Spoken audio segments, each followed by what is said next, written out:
ஒரு பெரிய சபை நடத்தணும்னா என்ன வேணும்? ஒரு பெரிய கட்டடம், நூற்றுக்கணக்கான மக்கள், நிறைய பணம் இல்ல?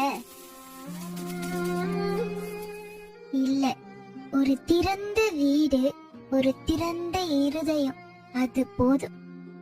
என் பேரு பிரிஸ்கில்லா, என் கணவர் அக்குல்லா. நாங்க எப்படிப்பட்டவங்கன்னு தெரியுமா?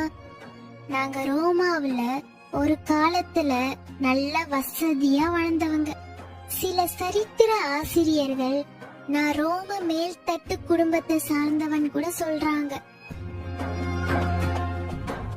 ஆனா ஒரு நாள் ரோம சக்கரவர்த்தி கிளாடியஸ் ஒரு உத்தரவு போட்டார்.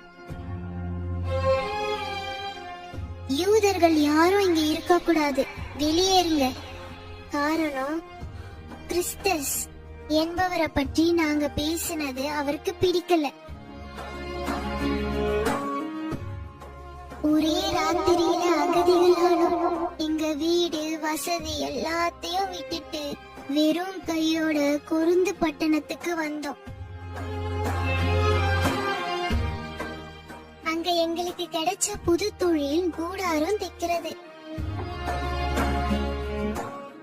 பெரிய பணக்கார குடும்பத்துல பிறந்தனா இப்போ முரட்டு துணிய கோட் ஹேர் கிளாத், அத ஊசியில குத்தி தேய்க்கிற, கையெல்லாம் காய்ப்பு.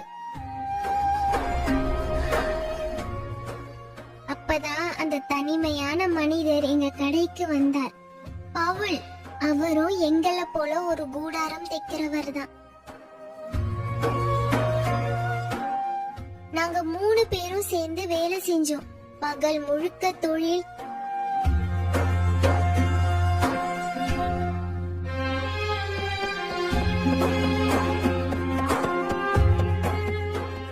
ராத்திரி முழுக்க வேத ஆராய்ச்சி. என் வாழ்க்கையின் அர்த்தம் அப்பதான் எனக்கு முழுமையா புரிஞ்சது.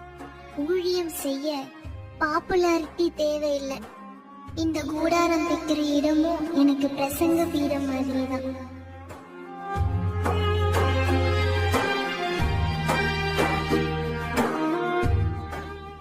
எபேசுவுக்கு போனப்ப ஒரு சுவாரஸ்யமான விஷயம் நடந்துச்சு.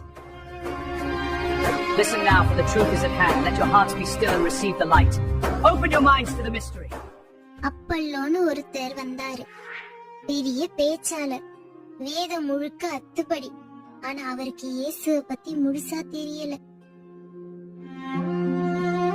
The words are strong, but the path is not for all. We must